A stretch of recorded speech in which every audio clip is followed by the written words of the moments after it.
Well, ultimately, I think it's very important that people need to understand that we're trying to use all the available tools to accomplish the task of protecting civilians against the threat of armed conflict or in the midst of armed conflict in very difficult circumstances. UAVs, unarmed, surveillance vehicles that can be deployed and help our peacekeepers have a better idea of what's going on the ground to be able to respond better, can only help the cause of protecting civilians and advancing peace in that whole region. When you look at the upcoming use of UAVs in Congo, what does the UN need to do most effectively to ensure that they meet the needs of the people of Congo?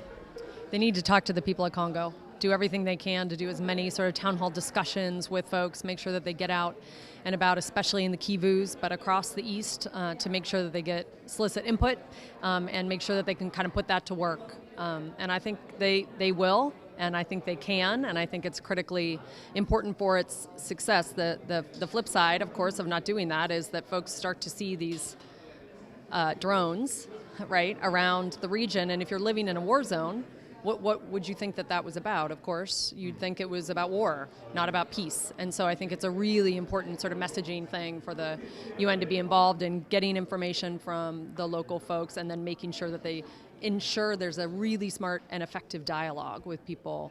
Technology works best when you take it to where the problem is the most extreme.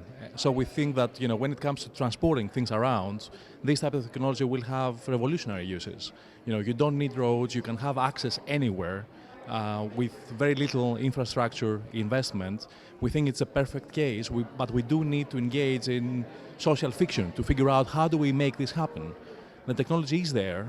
It comes to us to figure out what structures, what mechanisms do we use to really make the technology work for us.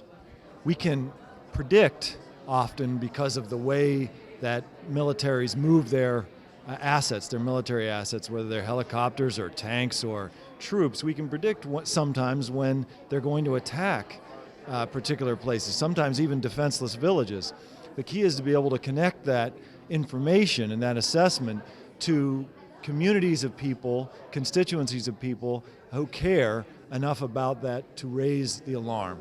I don't think politicians, I don't think policymakers will respond to these myriad problems unless they feel that there is some political benefit to do so or some political cost to complete inaction.